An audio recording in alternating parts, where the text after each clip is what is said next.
man.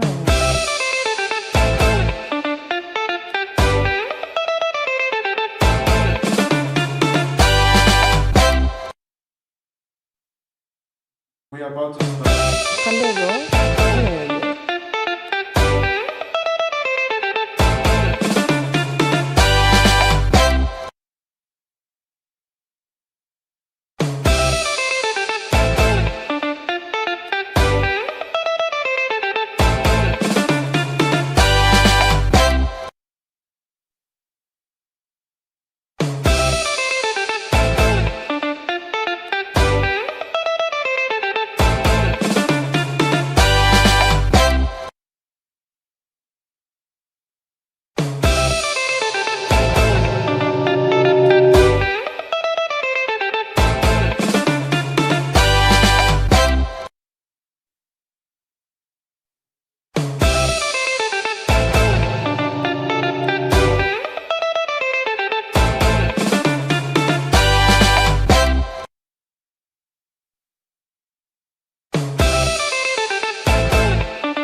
Assalamualaikum mbokk yi ñooy seetaan welcome to another episode of Takusani man la seen xarit Roxi Camara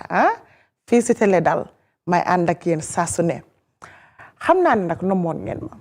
parce que man nomoon naa leen dama xawoon a sibiru bu ndaw nii rek waaye léegi alhamdulillah taxut tey luñ leen indil macha allah xam naa ne da ngeen kontaan si Takusani nag comme nuñ ko dee defee all the time breakal down everything luñ leen amal si table bi xam nga pour ngeen mën a relax chill enjoy yourself parce que Takusani diisalu dara comme nu ma ko dee waxee rek it's just like me repeating myself again ñun bëgguñ dara mu diis bëgguñ dara mu miti den bëgg a xoolal yëpp nice ngeen toog time bi parce que man dama bëgg a maalo bu tànga comme nga añ nii ba pare mu des nii nga jël tàngal dama bëgg ngeen tàngal seen maalo yu tàngay teg jàkkaarloog man ma indil leen xibaar indil leen news xoolal ñu bëggee teg seen ataaya teg seen juice toog ak seen famille mu nice ba bëgg a dee parce que Takusani soo gisee ñun ñu ñëw pour yéen famille yi la yéen ñu nekk seen kër yi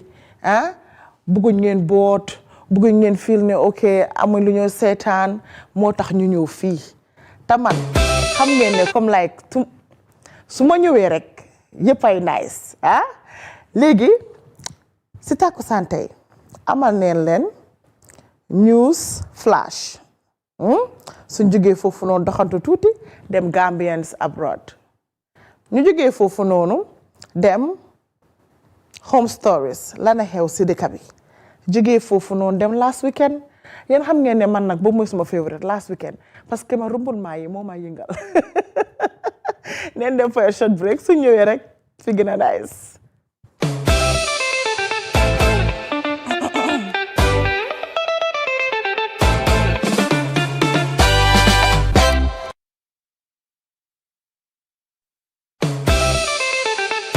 Tijan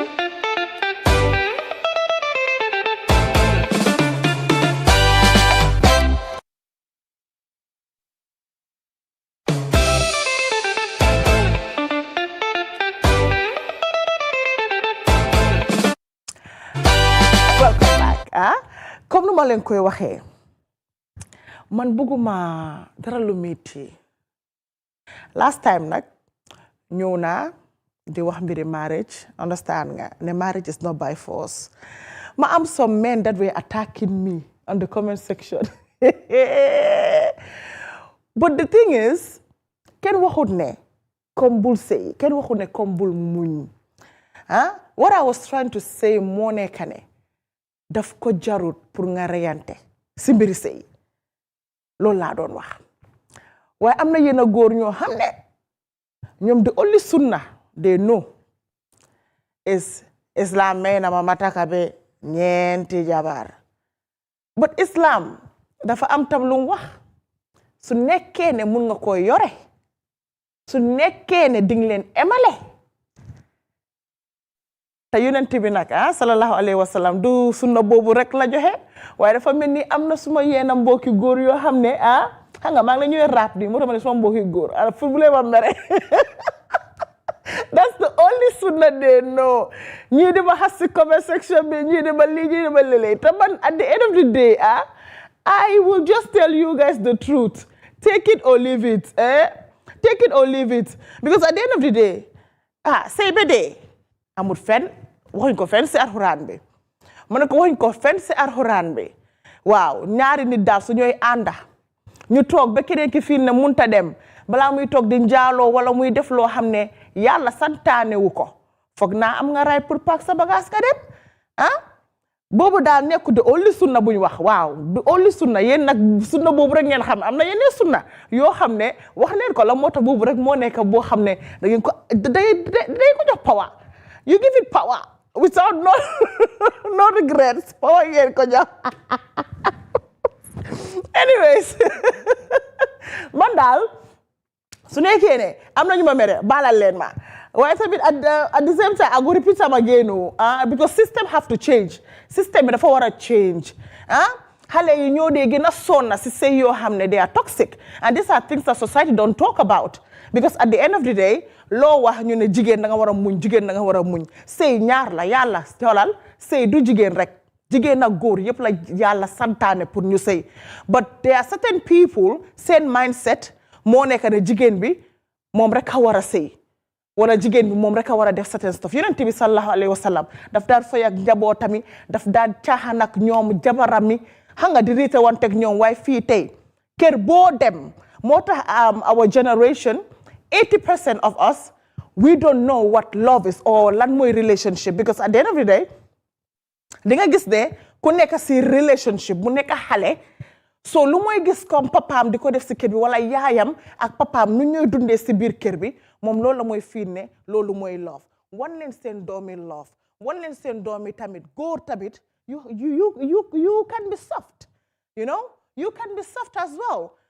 understand nga kenn waxu ne doo yar sa doom kenn waxu ne comme doo wane góore yaa sa biir kër but at the same time xam nga not all the time ñuy gis xadar bi di gis seen papa muy taaka ñu gis seen papa muy doo seen yaay wala mu xam nga mu koy altu because at the end of the day ñoom loolu la ñuy ñëw ba feel ne loolu mooy love wala loolu mooy sëy te loolu mu ngay yàqal lu bëri si generation bi and we really need to watch out for that because soo gisee tey ñu ne sëy kër bu neex dara daaxu ko kër bu neex dara daaxu ko kër boo xam ne xolal dañooy bokka lekk bokka kafoo bokka ree waaye léegi kër boo ne koŋ-koŋ ba pa bi ne ko xala da ngay backstand so at the end of the day like def nga that fear into your family's heart suñ génnee ñoom okay there will be a saint understand nga nekk like angel at the house but the moment you génna they will have another picture because they will have two faces because at the end of the day they will actually be xam nga dañoo bëgg a luñ mi seen kër yëpp ak luñ ñooy aaye yëpp ñu def ko si mbedda bi yar leen seen doomi waaye yaree leen si wee boo xam ne duñ lack confidence si wee boo xam ne fuñ taxaw dinañ xam what love is what everything is but nekkul ne comme xadar bi nii dóor yarut kenn dóor su doon yaree tey am na ñu bëri duñ ekkati seen bët xool nit soo man daal loo rek a tax baay wax xam nga ñu tàkku sax ni ñuy waxtaan nii rek ona sagam bëggee du dara nag bu kenn mer neen dem for a short break suñ ñëwee rek ñu gën a waxtaan gën a bëggee gën a kontaan yéen a ma gën a xam bu leen mer jëwrin bi ñu dénk mbiri suuf si ak nguur yu ndaw yi honorable Hamad NK Bah même wone na nag ne nguuri Gambia maanaam du ñu jox benn ndàmpaay nit ñi nga xamante ne nag ñoom la ñu toj lii nga xam ne mooy seeni dëkkuwaay foofu sa sàllaaji moom honorable Hamad NK Bah mu ngi gaaraloon yi kàddu ci néegi député yi gannaaw bi nga xamante ne nag kii di député bu Sani Mentereng honorable Fatou Thiam moo sampoon laaj pour xam ñi nga xam ne nag ñoom la ñu toj seeni dëkkuwaay tey ñu doon ay tumaranke ba amatuñu fu ñu dëkka si la honorable Hamad Bah dal di indi leeral ne amul benn xaalis boo xamante ne nag mbaa ak lu mun a doon ndàmpaay boo xam ne dinañu ko jox ñii nga xam ne ñoom lañ toj seeni dëkkuwaay moom honorable Hamad Bah wane na nag ne ñii nga xamante ne nag seeni dëkkuwaay ñoom la ñu jot a toj wane na nag ne ñooñu amuñu benn kayit bu wóor bu wér wane na nag ne ñoom ñoo moom suuf soosu noonu te itamit nguur gi balaa moo jël ay jéego pour nag toj yéena ci béréb yooyu foofu sa sàllaaji nguur gi nag dafa jël ab yoon bi nga xamante ne nag moom la luwaa dal di tëral gannaaw si tamit wane na nag ne nguur gi naam bokk na ci li nga xam ne mooy seeni mbébét mooy utal ñii di askan bi ay dëkkuwaay waaye tamit wane na nag ne ñii nga xamante ne ñoom ñoo dal di am ay dëkkuwaay yoo xam ne amuñ benn kayit nee na loolu nag dépôt wut ak li nga xam ne moom la luwaa laaj wane na nag ne fi ñu xamee ci sàllaaji proper ak sàllaaji extension layout bi nga xamante ci atum 2003 jàpp 2007 si la ko nguur gi dal di sànc wane na nag ne ay béréb mu ngi fa boo xam ne askan bi mun nañu ko jëfandikoo waaye gis nañu nag ne am na ci ñenn nit ñoo xamante itam dañuy jël ay suuf yoo xamante ne nag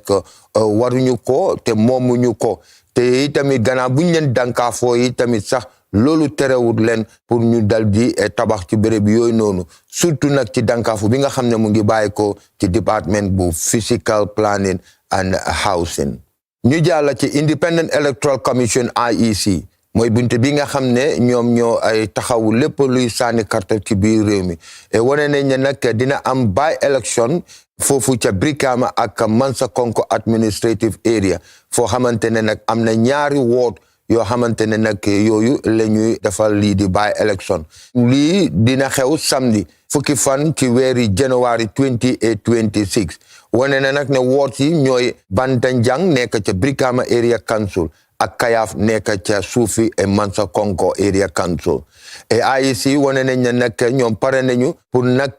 taxaw lépp loo xam ne mooy by election sànni carte googu noonu ci kaw loolu ñi ngi ñaax ñi nga xam ne nag ñooy askan bi pour ñu génn bokk ci li nga xam ne moom mooy by election boobu noonu IEC ci xibaar yu ñu feeñal wane nañ ne nag lii nga xamante mooy nomination pour candidate yu bëgg a bokk ci by election bi loolu dina xew diggante ñaar fukki fan ak juróom ci weeri décembre ba ñaar fukki fan ak juróom ñaar ci diggante juróom-ñetti waxtu ci suba ba ñeenti waxtu ci ngoon ci maakaani IEC yi nekk ca Sibanor ak ca Mansakonko wane nañ ne tamit ñi nga xam ne nag ñooy candidate yu bëgg a bokk mun nañoo dem jël lii di nomination kayit yi nii foofu ci IEC seen regional office yi li ko dooree nag ñeenti fan ci weeri décembre wàllum campagne bi nag pour by election bi dina nekk diggante ñaar fukki fan ak juróom-ñeent ci weeri décembre ba juróom-ñetti fan ci weeri lii nga xam ne mooy January 2026 ñu jàll ci Bundung High Court bi nga xam ne kii di Justice Ay Jaane moom moo ko jiite moom it bu yàggut jox na beel ñaari jigéen ñoo xamante ne kii di uyoo Hawa Konte ak Ummi Sawane ak benn jigéen boo xamante moom tamit mu ngi uyoo Fatou ak Camara gannaaw bi nga xamee ne dañ leen joxoñ baaraami tuuma ne dañoo am nag ab xale boo xam ne moom la ñu jongal xale bi nag tuddoon Sadio Konte mu far nag jaar ci génn àddina ñoom jigéen yooyu noonu nag ñu yóbbu leen fi nga xam ne mooy ca néegi àttekaay gi foofu nag ci tuuma bi wane na kii nga xam ne mooy Awa Konte ak Ummi ñoom ñëpp maanaam bokk nañu ci li nga xam ne nag mooy jongal lii di xale boobu di Sadio Konte mi nga xam ne dafa mujjee génn àddina ñoom ñette yëpp wane nañ ne daal tuuma buñ leen teg daanaka nanguwuñu ko ci kaw loolu nag àtte bi dañu koy toxal ba fukki fan ci weeri décembre ab ndaw boo xamante daan na wuyoo Pa Baro mu doon koo xamante nag ku ñu ràññee woon la ci wàllum journaliste boo xam ne daf day yëngatu ci mbiri tàggat yaram bu yàggul rek moom moo génn àddina moom Baro mi toolu ci ñetti fukki at ak juróom-ñeent mu doon liggéey fi nga xam ne mooy ca Afri Radio mu doon koo xamante ne nag ku ñu ràññee woon la ci liggéey boo xarañ boo xam ne mu ngi ko doon def ci ay xibaar yoo xam ne daan na ko joxe ci wàllum lii di tàggat yaram moom nag wane nañ ne ci dëkkuwaayam foofu la génnee àddina loolu nag ñëw doon ab tiis ci njaboot yi nga xamante ne nag ñoom ñoo nekk ci wàllum lii di tasam xibaar te moom dem si yàlla soosu Pa Baro doon na tamit koo xam ne nag joxoon nañu ko ay raay ci liggéey boo xam ne mu ngi ko doon def foofu ca Afri Radio ci kaw loolu nag yi nga xamante ne nag mooy askani journaliste yi nekk ci réew mi ñëpp nag ñoo ci naxaroo di ko jaale ay mbokam waaye tamit di ko jaale li nga xam ne moom mooy réew mi ñu jàll nag ca biti réew ñu dem ba fi nga xam ne nag mooy ca Guinée Bissau foofu itam ñi nga xam ne ñooy soldaar yi dal dinañu wone ne jamono ji nekk ñoom ñoo uuti boppi réew mi ci gannaaw boo xam ne nag réew mi askan bi génnoon nañu ci présidentiel ak lii di législative mooy député sànni carte yi nga xam ne moo xew foofu ca Guinée Bissau ñoom soldaar yi nag wane nañ ne nangu nañu nguur gi te jamono yi tamit maanaam taxawal nañu lépp loo xam ne ci wàllu mbiri sànni carte gi la ak mbiri compte carte te yi tamit li nga xam ne moom mooy frontière yi tamit Guinée Bissau foofu tëj nañu yëpp kii di brigadier général Denis Nkaha mi nga xam ne nag moom moo jiite lii nga xam ne nag mooy coup d'état boobu gannaaw si nag wane na ne lii ko waral rek mooy mbiri lii di ab fitna boo xamante ne nag dara waralut ko lu dul mbiri politique foofu ñoom nag ci fan yi rek déggoon nañu ay bal maanaam yoo xam ne ñu ngi ko soxi woon ay fetel foofu si seen capital bi ki nga xam ne moom mooy président Umaru Sissoco Embalo moom nag ci boppam moo wane ne kii nga xam ne mooy chief of staff di kilifa soldaar yi ñooñu ñoo ko arrest moom Sissoco Embalo mi wane na ne nag lii ab coup d'état la te yi tamit am na nag ay kilifa yu bari yoo xamante ci nguur gi jamono yi tamit ñoom ñëpp ñu ngi leen téye teg leen benn place ñoom soldat yooyu nag ñu ngi ooyee seeni boppa High Military Command for the Restoration of National Security and Public Order ñoom nag lu ñu lay lu waral ñu war a nangu li nga xam ne nag moom mooy réew mi ñu ne daal dafa am ci ay yenn ci politiciens yi ak ñi nga xam ne nag ñooy yëngatu jaayam drogue yi nga xam ne ñu ngi fexe pour mun a jël nguur gi ñoom nag ci kaw loolu la ñu sukkandeko ba tax na nag jamono ji ñoom soldaar yooyu fu mu nekk ñoom ñoo nekk ci boppi réew yi ak Guinée Bissau askan ba fa yeewoon nag lii nga xam ne moom la soldaar yi lay maanaam dafa tey seeni xel ndax ki nga xam ne mooy président Embalo ak opposition candidate bi di Fernando Diaz ñoom ñëpp dañoo woote ne nag élection boobu di présidentielle ak parliamentary election te Guinée Bissau ñoom ku nekk ñu ngi wone ne moom moo ko gagné fi mu nekk nii ñu ngi xaar ñii di electoral commission mi nga xam ne nag ñoom dinañu génnee lii di results si niki alhamis tey ñu bari nag di xaar ndax results bi nga xam ne moom la ñuy génnee dina indi ab leeral ndax dina tax ba lii di fitna gën a am doole foofu ca Bissau. Welcome back.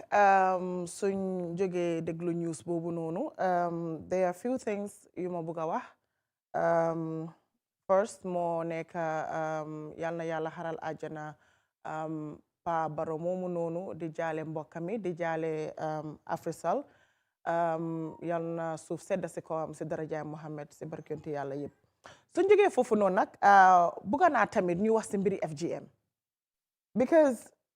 dafa nekk loo xam ne we have people fighting for it for the longest of time waaye dafa mel ni dara nekkut di solve problem boobu noonu. Do you know how many women ñaata jigéen ñaata xale ñooy jànkuwanteel ak lu metti because of FGM man xam naa jigéen yoo xam ne ñu ngi seen néegi sëy xamuñ bànneexi sëy te lu ma gën a miiti moo nekk ne fuñ ko dee wéer dafa am yenn Gambian ñoo xam ne de ñeme yàlla alxuraan bi lu bon lu nekka suñ ko bëggee def foofu leen koy wéer fan leen wax ci alxuraan bi ne FGM dafa dagan xale su ñooy gis seen menstruation su ñooy gis mbaax mettit bu ñooy am benn yaay buggu koy gis parce que am na yenn yaay yoo xam ne amuñ solution am na yenn yaay yoo xam ne nag ñooy jël seen doom yóbbu leen am na yenn yaay yoo xam ne dinañ leen jox two option ida seen doom yi dugal leen wala ñu fese leen te some of them the mentality that they have moo nekk ne xale suñ ko xarafalee du bëgg a góor yéen a ngeen nax seen boppa de yéen a ngeen nax seen boppa te yéen a ngeen loor doomi aadama yi xale bu gaañu noonu tey lor neen ko te man dama feel ne su nekkee ne government bi jóg na si lii dina dokk waaye den xam ne at the end of the day dara du si génna dara moo si dut génna waaye su nekkee ne ku jël xarafal nit ñu jël la tëj la exemple la si ñeneen ñi du amati ak neen ko film ak neen ko théâtre woy neen ko naada dara ba tey di lor doomi jàmbur yi am na ñoo xam ne su ñooy am doom diggante dee ak dunda la ñooy nekk ñeneen sax dañooy dee ngir loolu wala ñu jël leen di leen xar pour lan pour sa doom bu jigéen bu bugg a góor déedéet man daal man su ma amoon right bi képp ku def FGM ñu tëj la loolu mooy exemple bu ñu war a set that's the only way we can fight it baalal leen ma dama xaw a mer tuuti Takusaan wata nekk ni waaye baalal leen ma waaye dama mer xale boobu noonu ñu ngi koy wax ak famille am yépp yal na ko yàlla xaral àjjana but let us make a change let's make a change baax na ñu dem tiyaa xoolal indil ma break ma kaam tuuti ma mun a ñëwaat si mood bi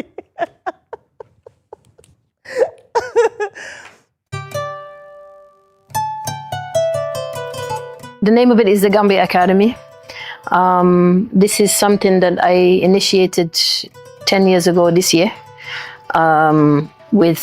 very little means. But my mission was always to try to make an impact on the education system here in the country. I really wanted to be able to contribute to the development of our youth in the Gambia because I see that that is one of the most viable and sustainable ways that we can change the future and also impact development in the country is to really work on the minds of young people. And it's in the Gambia, but my mission is beyond even the Gambia. So what I've started in is to develop a curriculum that is very different to the curriculum that we find here in the Gambia in our mainstream education, and also very different to the education systems that we find even in other countries in Africa. Why that's important for me is because of the fact that I find that if we look around this country, let's just take the Gambia, right? We look everywhere we look, there is an opportunity for engagement, an opportunity for development, an opportunity for a new industry. And this is actually the beautiful side of Africa. But what we are very, very, very lacking in this continent in general is actually investing far more into minds, young minds, changing mindsets and getting young people to realize their full and true capacity, not to be job seekers, but to be industry creators, to be those who create those industries. Because for me, it is not forgivable in a nation that has so much. And in Gambia here, we have so much, and other nations in Africa, we have so much. It is not forgivable that we need to be importing expertise, importing resources, and also depending on donations and aid when we have everything we need to actually develop our nations from the ground up. So this is the impact that I wanted to make through development of curriculums that will equip young minds to understand first the challenges that they face, that they find themselves born into, but most importantly, giving them the skills, the knowledge, and the tools to change that from the ground up. And that's really the mission behind the Academy. Now let's flip. Yeah. You're prepared for an upcoming event. Yeah. Can you take us through? Yes, I'm incredibly excited about this event. It's next week, 21st of November. It's going to be the first time I'm performing finally back in the Gambia for a long time. But what is significant to me is that this is an exposure for the students of the Gambia Academy. This is to prove and to show to the world what I have been doing with young people here. And I'm hoping to raise that sense of accountability that if we are doing it in the Academy, other schools need to also start doing this, right? Because we need to see the standard of young people raised. And it's not the fault of the young people. It's the fault of us, the educators, who are not doing enough to also support them to get to where they need to go. So what I'm trying to do now is to demonstrate through the student performances. We have an amazing range of students showcasing their careers, showcasing the things that they're doing, from film to graphics to cosmetics to art to dance to music, of course. We have everything going on, acting, everything. So these are really showing the scope of what we cover in the Academy, that any dream is possible and you can achieve it with the right support. So this is a showcase really to the world, what those students are doing. Second half of the show, I will also be performing. I'm bringing my band, so they also come in. So I will give also a performance at the second half of the show. So it's gonna be in the form of a belt? It will, yeah, it's a mix of both, because every time I come, I'm conscious that every time I perform here, I'm always raising money, of course, because of the Academy. Everything is raising money for me. But this time I really wanted to make sure that I got the opportunity for Gambians to attend, because mostly when I host these gala dinners, most average Gambians cannot afford the tickets, and I understand that. So at this, I've mixed both. So we have regular tickets at $400 going up to the platinum tables for those corporate companies that can afford to also support raising money for the Academy. So we cater for everyone at this event. Yeah. To my audiences in the Gambia, this is your time to support. All right. And this is not about me. And this is something that I like to remind people. Yes, I do what I do, but honestly, this is not about me. I see myself as somebody that is a facilitator. I'm facilitating the next generation. These guys will be here after me, long after I'm gone. And so that's the legacy that I want to leave behind. What I can do is only, we only have so much time in this world, right? So what I can do is only as much as what my students can also do, because that is the future. So I'm calling on everyone around Gambia, if you want to support the next generation, this is what I'm calling for. Come and attend the event, not just for the physical money, but also to be inspired. Yeah. To also understand that I'm trying to promote a movement of change. I'm trying to promote the idea of asking for more, of expecting more, of raising the bar. People often tell me, because it's Africa, I have to accept this, this is Gambia. And that's one of the worst things you can tell me. Don't tell me it's Gambia, so I have to lower my standard. If it's Gambia, I'm gonna raise my standard, because my vision for the Gambia is above everywhere. I keep saying, Europeans, you're gonna have a visa. You have to apply for visa to come to Gambia one day. This is my vision, right? So that only happens when we change our mindset and we see the Gambia up at the top. I say the sky is never even the limit, right? But it comes from us. You understand? It comes from us. So this is a chance for Gambians to really see the change that I'm trying to implement and to be part of that movement. And all of you, anyone who feels they can contribute, it's not just about money. Offer your skills, your time, your expertise. If there's anything you can share with the Academy, partner with us, volunteer with us, spend some time with the students and give your knowledge. These are the ways we really come together and unite and build the nation from the ground up.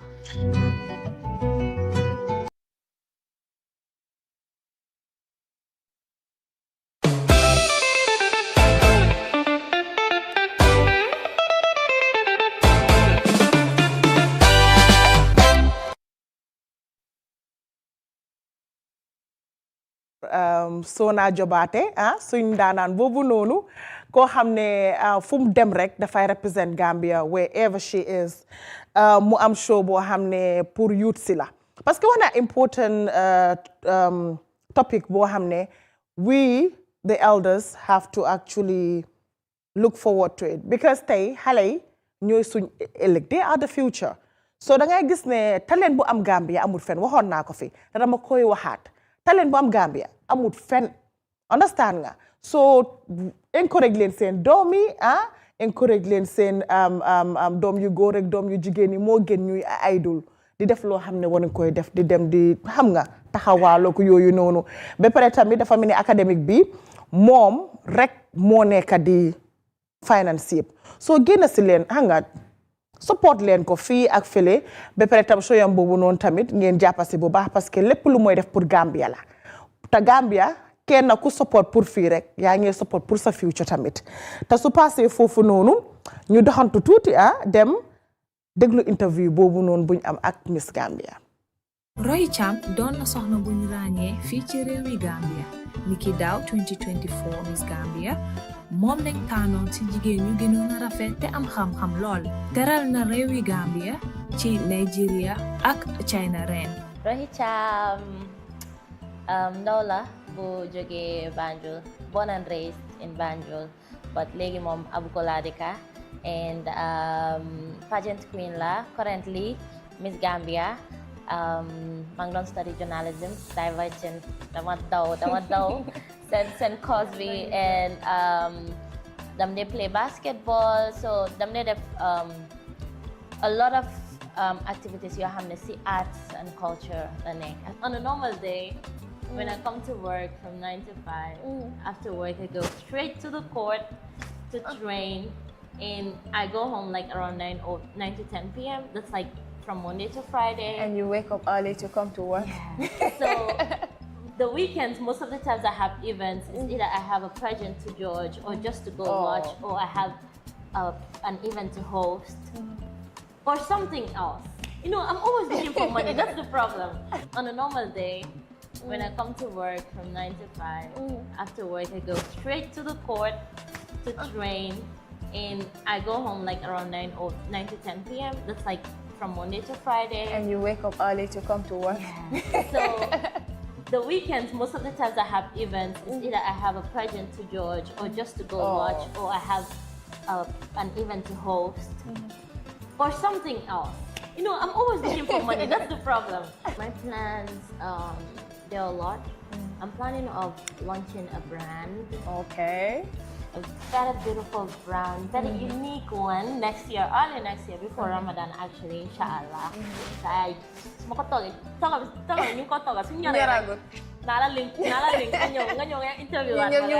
Yeah. So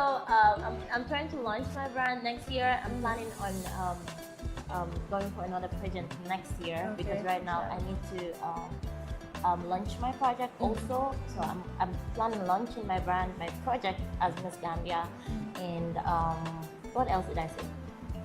You are going for another pageant. Yes, that's it. So I think 3 of those right now for now. Yeah. So. Okay. We can't wait to see what you have for us. I'm saying it here. Yeah. I need a car. Miss Gambia needs a car. I need a car. I'm tired of paying fares and rungayin in the country. Right now, literally, when I went to China, when I won Miss Gambia, I know a lot of people know me, but when I came back from China, it's like a lot of vlogs were posting me. So it's like, get off, like, I'm not going to say, show me how much. You know, Miss Gambia, I'm It's the Gambia. I'm like, you don't slow me like this in the middle of the people. Look at all these people looking at me. waaye jëndal leen Miss Gambia moto jëndal leen Miss Gambia moto full Miss Gambia mel ni runga Gambia let's do better Miss Gambia xoolal ñu ngi lay ñaanal fii ba xoolal next year ñëw jot na ba pare moto léegi tey mu ñëw bul wax dara this is just the beginning and congratulations ñu lay ñaanal more to come because ku la xool sax xam ne jàmbaar nga lii rek mooy sample buñ niit pour suñ youth si pour suñ xale yi understand nga ñii ñoo jara roy façon yi ñoo jara roy ak ku ko gis sax xam ne xolal solut fake hair like me but still she's a queen so you see Ibadu Rasta it does not matter like matter wut lu matter moo nekk ne xolal nga ñeme am determination ak ambition loolu moo lay mën a yóbbu fu ne comme lu Sona waxoon mene sky bi sax is not the limit nit ki loo teg sa xel rek dafay mën a nekka gis nga te ñii ñëpp xoolal doomi Gambien leen de te suñ paree ñu naan yéen Gambien si ñun li buñ dee xeeb suñ boppa we have power bala nga koy xam nga génna soo génnee ngay xam ne ok Gambia am na ñoo xam ne dafa am fuñ ñu teg te waaye ñoo fa war a teg suñ boppa nit ku nekk xolal amal fit bu ragal ñun duñ dee ragal xolal non laskar rek doo mën a nekk front dangay am fit tiim ko xolal jëli ko suñ jógee foofu noonu nag ñu dem Gambia immigration deportee interview bu ñu am noonu suñ ñëwee rek ñu continuer ak rayantu bi Director General of Immigration, an office that is responsible for border management, border control, and the movement and control of people moving in, within, and outside the country. If I have to also give an advice or suggest to viewers and listeners, I'm going to advise against clandestine travels, and then fraudulent acts, because there is a lot of fraud when it comes to visa processing, people involving agents. When people tell you, I'm going to help you, I don't think we're in that right world today, a world where we have transnational crimes, the sub-region, some regions are not very safe, not to mention of any country. And then you have serious organized crimes with organized groups, secessionist groups around, let me say, outside the Gambia, within the sub-region. So we are taking very, very, very keen measures, and so that everyone who is coming into the Gambia has that biometric document issued in his or her name. You must be the bearer of a document that we will enroll you into our system, so that our intelligence will be able to track, monitor our data, data that has been as a result of an enrollment, either at a border or interlab. And this is happening at the airport, at every border post. So we are monitoring movements, and we are controlling our borders. And that is to say that if there are issues that goes clandestine, is those taking the illegal paths to move out into the or move into the country. And those we have seen, we have always engaged some of the high commissions, member state, ECOWAS member states, representatives, so that people can be issued consular cards. And the same way we have seen Guinea-Bissau coming to also register their citizens in the Gambia. And I think we should be very serious to be identified or have identification cards. This is very important. A lot of accidents involving people who cannot be identified. This is happening. And then a lot of clandestine issues. So immigration is here to support other sister services on the side that we are mandated to have that inclusive and joint operations in terms of upholding security and national security. So there is a lot we are doing. Until otherwise, I still remain, steadfast. Thank you. Welcome back. Dégg ngeen loolu noonu. Gis nga Gambia dafa nekk dëkk boo xam ne ñun duñ dee mën a topp rules. Dafa mel ni dee ñu liggéey.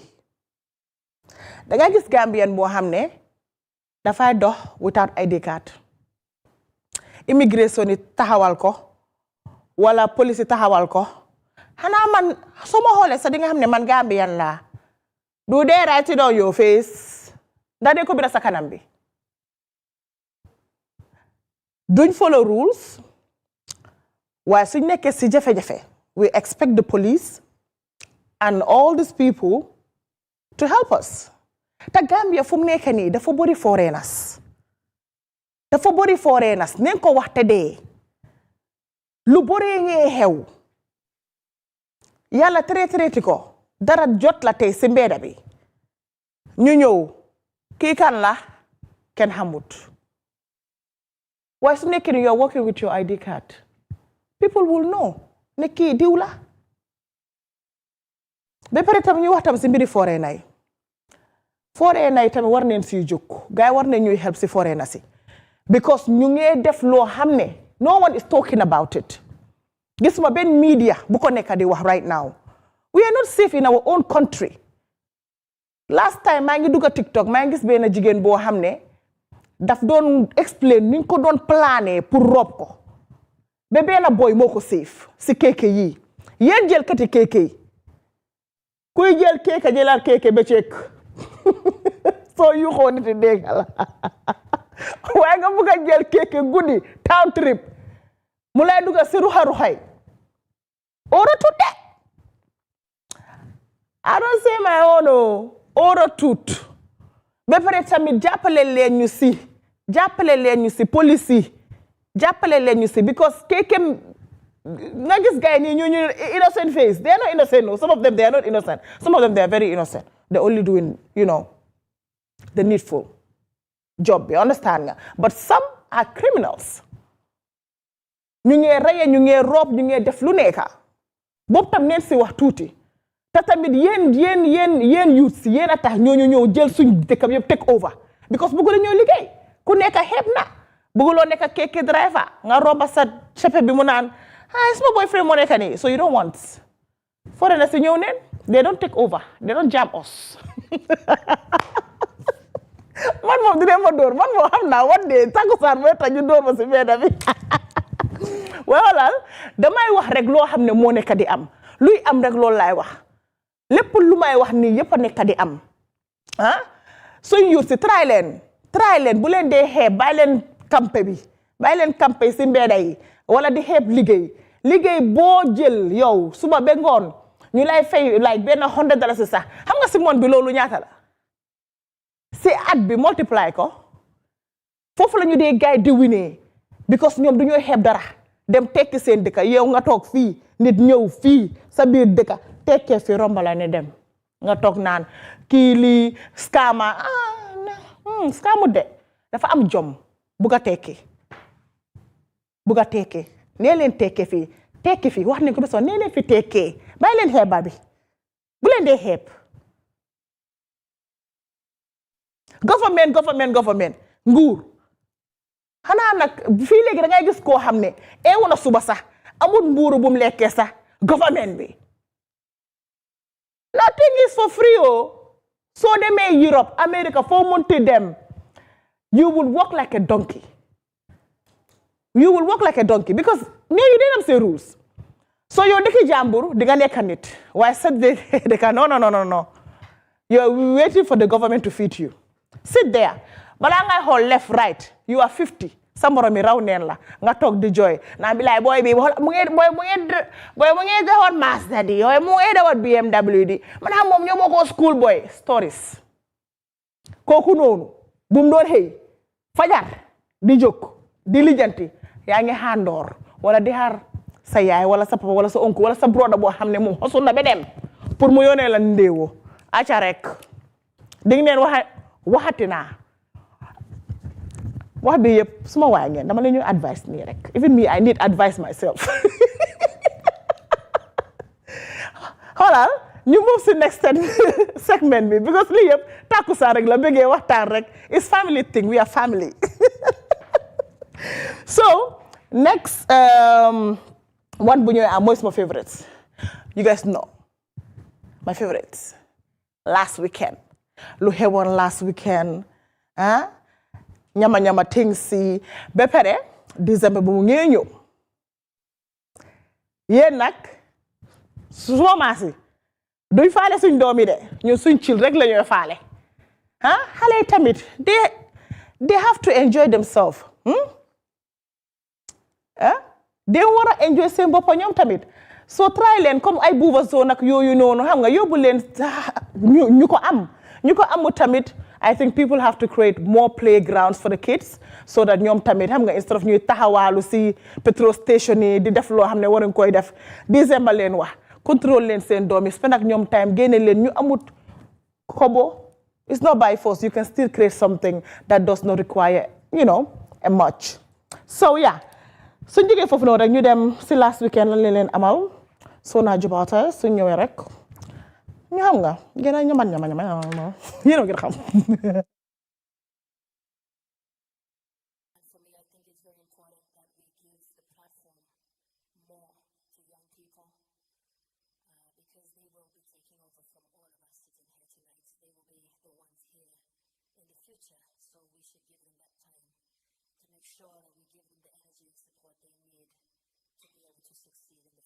Thank you so much to every single one of you here tonight. I want to give a special thank you to you all for your support. A special thank you to all of the guests here at the front who have, by purchasing these tables, donated directly to the Academy. I've run this Academy for 10 years from singly my career. I have not received funding for the majority of those 10 years. I have been working my heart out, both running the Academy and touring the world in order to continue to raise funds to keep these students in school. Not one of them has paid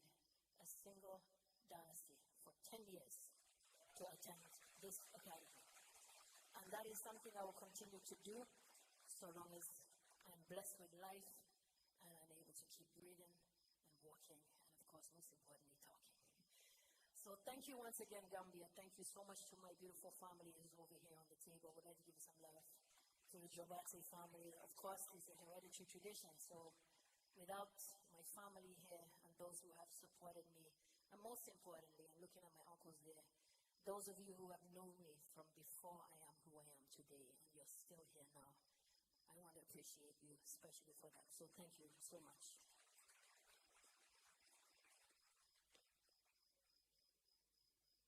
This song we're going to start out with is a good way to go from the energy of the students to my world. This is a song written by Siddiqui. For those of you who haven't guessed already, this one is my child. So he was one of the students that joined the Academy 10 years ago. And he found his passion for the Balafon at the Academy. And I want to give a special thank you to Sirifo Kanuti for introducing Siddiqui and some of the others to Balafon at that very important time. So thank you so much for also paving the way for this next generation as well. So this song is called Foroya. Freedom means the freedom to be yourself as a young person, not to be pressured, not to be conformed, to have to adopt a foreign culture just to be successful. I can say that tonight and you all now know what I mean. And so this is what Foroya means in this context.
ànd ak yow jàmm ji ma am ak yow mënuma dund ak keneen ku dul yow foog nga xam ne maa la looba foog ñu fecc sama looba xam naa ba noppi ba baayo may aw ñaareel ñetteel ba ñeenteel ragaluma wujjeek keneen keneen maa moom fii doxal ba kellal may pee doxal ba kellal doxal ba kellal doxal ba kellal may pee doxal ba kellal doxal ba kellal yëngal bi ngi yëngal di ma ko yëngalal ba ma yëngatu ma nit ma ko yëngal di la ko yëngalal ba nga yëngatu yëngal bi ngi yëngal di ma ko yëngalal ba ma yëngatu ma nit ma ko yëngal di la ko yëngalal ba nga yëngatu ay yëngal yëngal yëngal ñu yëngal kasam ay yëngal yëngal yëngal ñu yëngal kasam ma koy tëj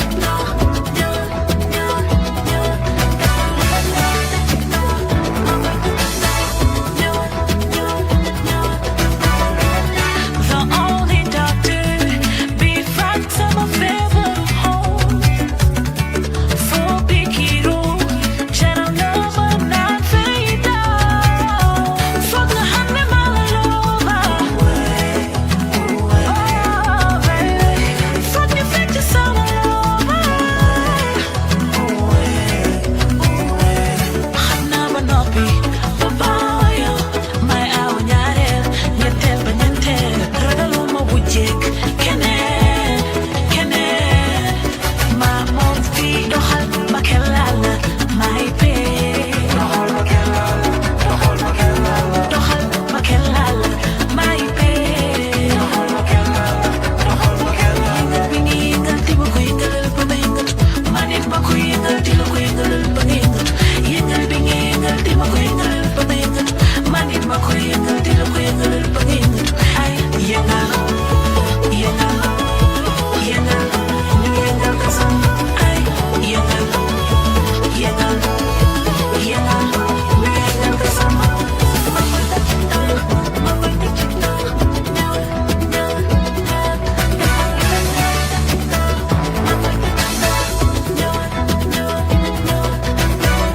danga ma jàng ba xam li ma neex fu ma neexul yëpp di fiix su ma la woowee te jëlal bee bul ma sori du ma la sori di ma ma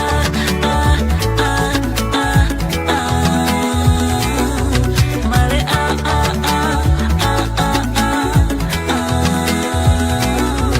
baby doxal doxal ba kellal ba kellal doxal doxal ba kellal ba kellal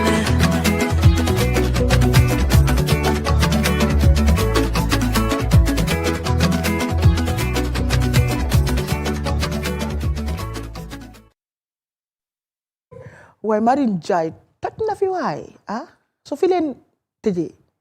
non ñëw tëjee fii lii neex na de mu ne ko lii neex na de waaye yéen ba kontaan ngeen tey nag takkusaan dafa xaw a xam nga am emotions yu si dugga yooyu noonu understand nga yëpp si takkusaan la we talk about everything ñu nu nekk la ñuy wax lu ñu di def nii ñu ne na ko xoos we go talk